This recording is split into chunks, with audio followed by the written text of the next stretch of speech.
December 29th, 2025, Daily Bread.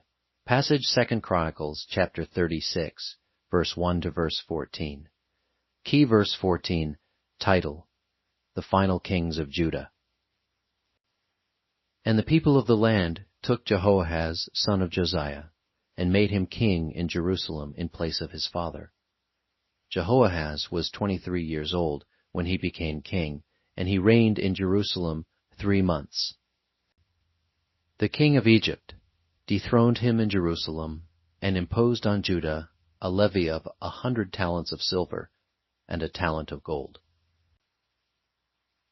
The king of Egypt made Eliakim, a brother of Jehoahaz, king over Judah and Jerusalem, and changed Eliakim's name to Jehoiakim. But Necho took Eliakim's brother, Jehoahaz, and carried him off to Egypt. Jehoiakim was 25 years old when he became king, and he reigned in Jerusalem 11 years. He did evil in the eyes of the Lord his God.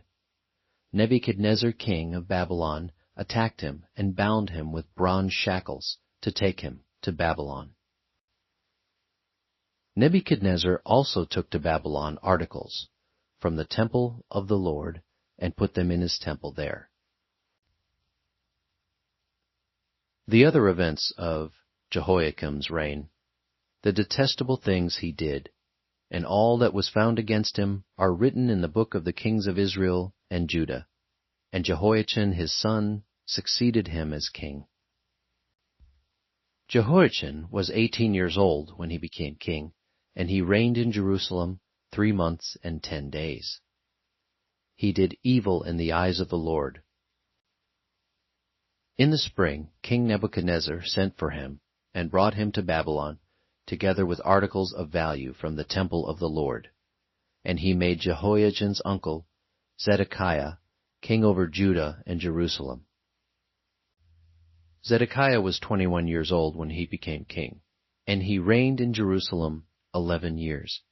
He did evil in the eyes of the Lord his God, and did not humble himself before Jeremiah the prophet, who spoke the word of the Lord. He also rebelled against King Nebuchadnezzar, who had made him take an oath in God's name. He became stiff-necked and hardened his heart, and would not turn to the Lord, the God of Israel. Furthermore, all the leaders of the priests and the people became more and more unfaithful, following all the detestable practices of the nations, and defiling the temple of the Lord, which he had consecrated in Jerusalem. Daily Bread Message. Sadly, after Josiah died, there was no king of Judah who helped the people live before God. With no one to pray for God's people, events moved rapidly toward the judgment that was coming because of Judah's idolatry. Judah began to be subject to the nations around her, starting with Egypt, who dethroned Josiah's son, Jehoahaz, and put his brother Jehoiakim on the throne. Then the Babylonians came, led by King Nebuchadnezzar. Nebuchadnezzar captured Jehoiakim and his son Jehoiachin, defiled the temple, and made Zedekiah his puppet king. Zedekiah attempted to rebel against Nebuchadnezzar, but when he did not listen to God's word, he could not succeed.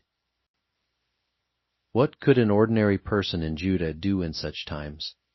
Most of them simply followed their leaders in becoming more and more unfaithful. But we know that there were a few who remained faithful, praying and preserving the knowledge of God's word. We know that because we are reading this Bible passage. They seem to be powerless in the face of world events, but they were used greatly by God to prepare the next phase of His world salvation work. Prayer. Father, thank you that there is something I can do even in the most evil times.